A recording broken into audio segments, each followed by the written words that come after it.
will say about my buttishness. Whatever.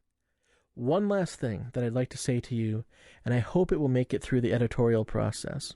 I truly, deeply care how this book impacts you, and I offer it to you in love as an act of worship to the God who suffers me and makes me squint and grin at the world he's made. Writing this book was important for me as I sought to make better sense of who I am and what it means to have meaningful faith, the sort that can flex and grow and be beautiful without needing me to shine it up and pose it just so. If spending the time with my heart and my mind in your hands gives you reason to thank God for the life you've been given, know that I've prayed that for you, and I would love to hear your story. Part 1. The Wisdom of Cynics. Chapter 1. Lies for the Sake of Lies. I'm the fat blonde guy on the corner in the African print shirt squeezing himself into the yellow taxi. Burritoville on Addison, near Wrigley, I direct. It's 7:15, Wednesday night, August 3rd, 1994. I work late most nights because my ad agency buys cab rides and dinners for people who work past 7 o'clock. Once a month, my boss complains that as a man, I'm taking politically incorrect advantage of a loophole in a politically correct policy intended to protect the safety of female employees. He says that I should be taking the bus and buying my own dinner. Maybe, but all I care about is that I get 4 giant chorizo burritos and 4 Mountain Dews a week for free, and I don't have to deal with the bus. And we both know that even my overtime, including dinners and cab rides, is cheaper than what any of the experienced employees would cost him. Long day at work? The driver asks in a Russian accent. Yeah, I reply, sizing the man up. Lately I've been exploring the power and joy of lying to strangers. I write for an advertising agency. This part is true, the world's largest agency, in fact, and a fact of which I'm quite proud. It wasn't easy getting into the industry, but somehow last year, with plenty of ego stroking, I landed a great job with big-name clients. Anything I see? Ever read your shampoo bottle? I ask. The directions on the back? Yeah. I revolutionized the hair care industry with one word. This is the lie. How? I added the word repeat to the end of the directions. My client increased profits by 150% in a year. I make the number up at random.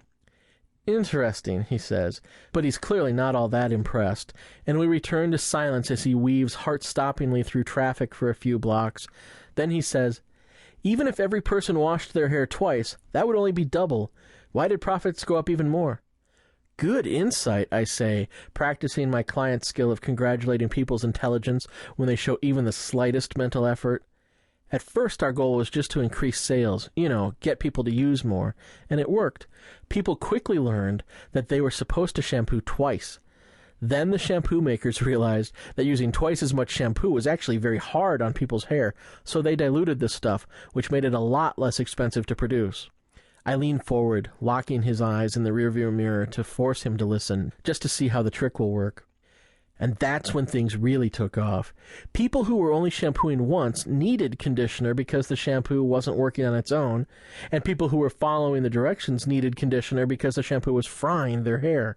All told, my client improved its profits by 150%, and the rest of the industry followed suit. I sit back in my seat. Of course, that was just the first year. I've been working on other projects since then. This is what you do, write tricky words? That's my job. We call it creating a need. I write the songs that make the young girls sing.